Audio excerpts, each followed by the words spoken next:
En definitiva, también son datos, también es noticia. Que mueve además a la reflexión. Los datos que sucintamente voy a ofrecerles y compartir con ustedes. Cada 2 horas y media se suicida una persona en España. Como lo oyen. Las víctimas duplican a las de accidentes de tráfico, superan en 11 veces a los homicidios y en 80 a los de violencia de género. Son datos del Instituto de Estadística que revelan que en nuestro país se producen 10 suicidios al día, es decir, que se registra, lo que antes comenté, un suicidio cada 2 horas y media. 3 de cada 4 los cometen varones. Algunas cifras duras, muy duras, que conocíamos en septiembre del año pasado con motivo del Día Mundial para la Prevención del Suicidio, que se conmemora cada 10 de septiembre. No es que estemos adelantándonos, no es una manera de celebrar, que no hay que celebrar nada con estos datos, de conmemorar pues ese recordatorio. Es que vamos a hablarles del programa de prevención e intervención intensiva en conducta suicida, efectividad de un programa multidisciplinar o programa Cicerón que está desarrollándose en el Hospital Costa del Sol, en nuestro hospital, y que ha sido recientemente premiado por la beca Hestia que otorga la Universidad Internacional de Cataluña. El responsable de este proyecto es el psicólogo clínico Miguel Guerrero, profesional que también coordina la unidad de prevención del suicidio en este hospital. Miguel Herrero, muy buenas tardes. Hola, muy buenas tardes. Y lo primero de todo, felicidades a ti, al resto del equipo y de compañeros que participan de este programa. Antes de continuar, tengo una duda, Miguel, porque salvo que esté equivocada, tengo entendido que en nuestro hospital no hay unidad psiquiátrica ni tampoco psicológica y, sin embargo, sí tenéis este programa de prevención e intervención intensiva en conducta suicida. ¿Es así o no es así? A ver, mira, bueno, en primer lugar agradecerte muy amablemente tu felicitación por el premio que hemos tenido. Para nada. Mira, te explico.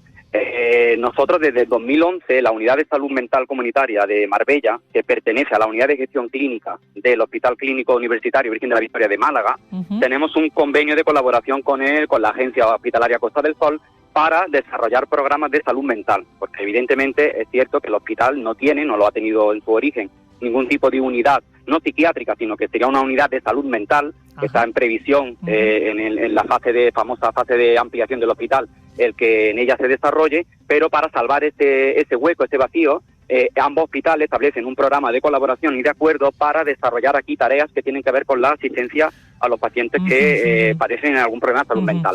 Venimos desarrollándolo en 2011, por ejemplo, en atención a urgencia, atención a interconsulta, atención a programas específicos, y uno de ellos, el que se ha priorizado por las cifras que tú dabas al principio de tu intervención y porque consideramos evidentemente que son cifras muy preocupantes y que el suicidio constituye un problema sanitario de primer orden, es desarrollar un programa de prevención de suicidio en nuestra área sanitaria Costa del Sol.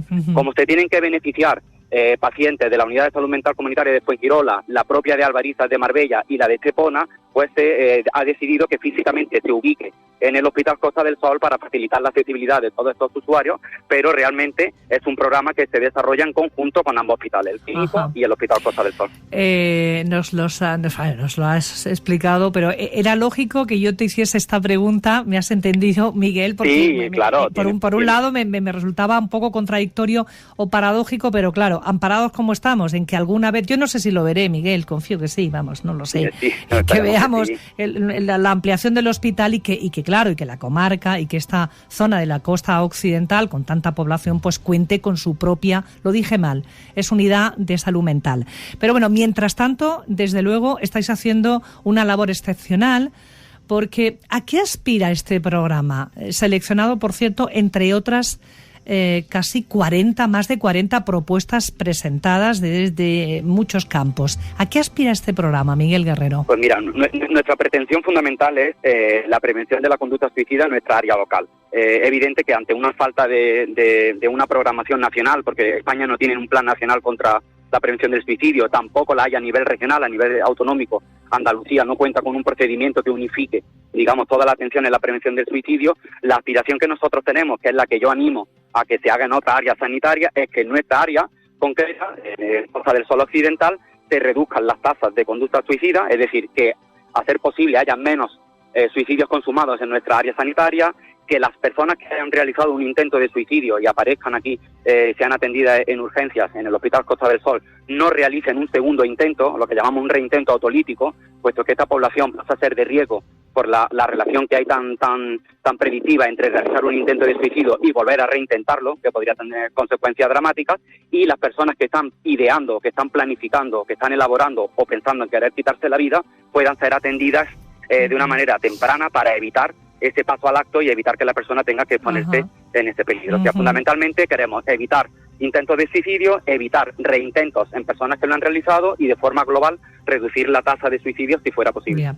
Oye, Miguel, con estas cifras, porque espeluzna. Cada 2 horas y media se suicida una persona en España, con datos últimos de septiembre que tú conoces muy bien. Los expertos lleváis exigiendo desde hace tiempo que el Ministerio de Sanidad implemente un plan nacional de prevención del suicidio. ¿Qué pasa con estas cifras? Es que lo chocante es que esto ya no esté puesto en marcha. ¿Qué ocurre?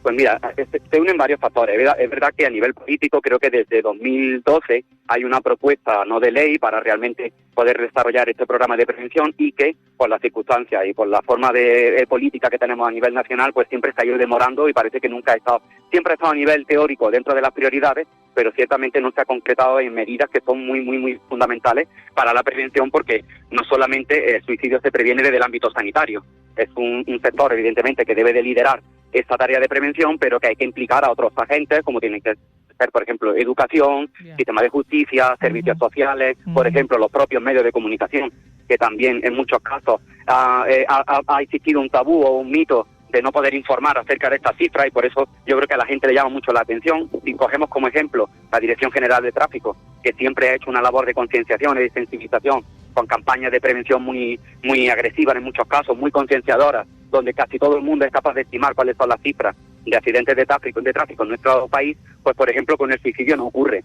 Las personas se quedan alarmadas. Tú dices 10 personas al día en España, que ciertamente es así, pero es que en Málaga, si cogemos nuestra provincia, fallece por suicidio una persona cada 48 horas. ¡Qué barbaridad! Cada dos días una persona fallece por suicidio. Te has referido de pasada. Hablar del suicidio no lo fomenta, dicen algunos, sino que puede ayudar a prevenirlo, pues permite a la persona que sufre pues liberar esa angustia, ese desasosiego. Se asegura que este tipo de muerte se puede prevenir, pero para ello es necesario, pues dejar de ser un tabú en la sociedad y que hablemos como tú y yo estamos hablándolo con cierta normalidad, o con cierta, más que normalidad, naturalidad. Pero yo te pregunto, ¿es cierto, como sostienen algunos psiquiatras, algunos psicólogos, que detrás de un suicidio hay mayoritariamente una depresión u otro trastorno mental? Mira, el trastorno mental o trastorno psicológico está muy relacionado y es una variable de riesgo clave y fundamental en el riesgo suicida. ¿Qué significa eso? Pues si nosotros cogemos todas las cifras totales de suicidios consumados, en las cifras que tú comentabas del INE del 2018, que es la última disponible, que son unas 3.560, el 90% de esa cifra padecía un trastorno psicológico o un trastorno mental en el momento en el que la persona había cometido el acto suicida.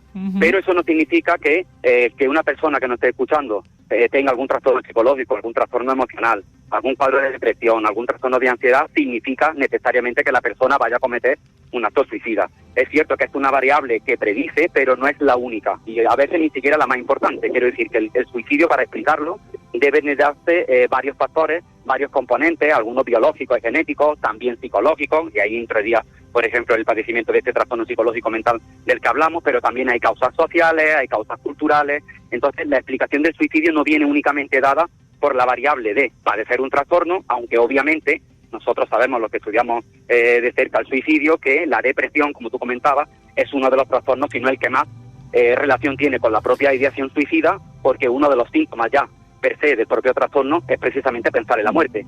Entonces, si una persona tiene un cuadro depresivo, puede entrar en un estado de desesperanza, se encuentra solo, puede acontecer en su vida algún acontecimiento vital, puede entrar en desempleo, problemas económicos, todo esto se va añadiendo y podría llevar a cometer un suicidio. Entonces no podríamos decir que única y exclusivamente ha sido producido por la depresión, aunque evidentemente sería un factor muy importante, y por eso una de las medidas preventivas desde nuestro programa es precisamente detectar la depresión en sus fases más tempranas y precoces para poder intervenir, porque obviamente esto va a reducir mucho el riesgo. Hay que estar muy alertas porque además en este estado de cosas que no sabemos cómo calificar ya, nos faltan adjetivos y nos falta diccionario, pues se han incrementado. También hay datos y hay estudios y estadísticas que reflejan que el confinamiento, este estado de incertidumbre, de miedo, de ansiedad que tenemos alrededor de lo que nos ha tocado vivir con la pandemia del COVID-19, pues está desencadenando algunos trastornos a no pocas personas. ¿Tienes algún comentario al respecto, Miguel? Mire, en los tiempos de pandemia, como se consideran epidemias, que nosotros en Occidente afortunadamente no estamos acostumbrados, pero en otros países en Oriente, fundamentalmente de los países del sudeste asiático, sí que tienen ya evidencia científica de otras pandemias con otras patologías víricas que han sufrido, se ha demostrado que concretamente en el propio momento en el que estamos inmersos dentro de la pandemia, se reducen las tasas de suicidio, justo lo contrario. Parece que hay un efecto de cohesión, donde, por ejemplo, en Japón, que es un país con una cifra de suicidio bastante elevada, se ha reducido en el confinamiento a cuenta de que las personas han tenido más apoyo social, han estado en casa más tiempo con sus familiares, han podido teletrabajar y evitar las situaciones de estrés que ese país vive con respecto a los desplazamientos, y el efecto de cohesión, de que toda la sociedad está viviendo una situación dramática, pues esto nos ha unido. Nosotros lo hemos un poco simbolizado, ¿verdad?, con los aplausos que teníamos a las 8 de la tarde, donde todo el mundo con estas muestras de solidaridad. Eso parece que hace un efecto de cohesión.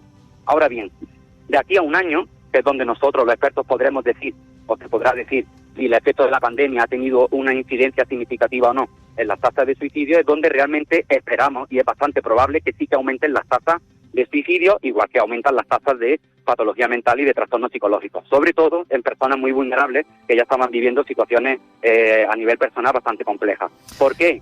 Por ejemplo, una variable que va a mediar es el famoso desempleo. Ya hay estadísticas de que un incremento de un 1% en la tasa de desempleo incrementa un 0,8%, por ejemplo, la tasa de suicidio. Entonces, si aquí nos están diciendo que el desempleo se puede disparar a 3 o 4 millones de personas, no, evidentemente no todas, afortunadamente, esto tiene que quedar muy claro, pero sí es verdad que estas situaciones van a servir para generar más tristeza, más agotamiento, más dificultades de ajuste, menos apoyo social, y eso son las variables que ya van encadenando a la aparición de una idea suicida. Entonces, para llegar a esta conclusión vamos a tener que esperar unos meses para realmente poder evaluar y realmente sacar la tasa. Ahí está, unas conclusiones. Oye, Miguel, vámonos con algo más de poquito, una sonrisa en la cara. Claro, la tensión a la que nos enfrentamos. ¿Qué vais a hacer Porque la beca que os obliga? Son 4.000 euros, ¿no? Sí, bueno, la dotación económica es prácticamente simbólica, que a nosotros nos va a venir muy bien para, sobre todo, temas de logística, de metodología, que nos va a facilitar mucho el análisis de datos, pero obviamente más por la situación de prestigiar el programa y el reconocimiento de los profesionales, lo que más nos valora. Y además el compromiso. Sí. No, termina tú. No, te decía que el compromiso al que nosotros adquirimos con la beca, obviamente, es a desarrollar el programa. Ellos van a liberar esa dotación económica, y hay un compromiso de que cuando pase en 18 meses, que es el tiempo, la ventana temporal en la que yo he establecido que se va a desarrollar esta evaluación, publicaremos los resultados, se difundirán, porque el objetivo final de la ciencia, evidentemente, es difundir los resultados para que otros compañeros en otras áreas sanitarias, otros clínicos que se dediquen a la prevención del suicidio, pues puedan tener más herramientas que ya se hayan demostrado que son efectivas y que realmente previenen el suicidio. Entonces, ese es nuestro compromiso. Y que finalmente, pues llegue a toda la comunidad, pues a través, por ejemplo, como nosotros, a través de nuestros micrófonos, que estamos divulgando ese programa de prevención e intervención. Brevemente, en un minuto, Miguel Guerrero, que eres psicólogo clínico y responsable de este proyecto, coordinando también la unidad de prevención del suicidio en este hospital.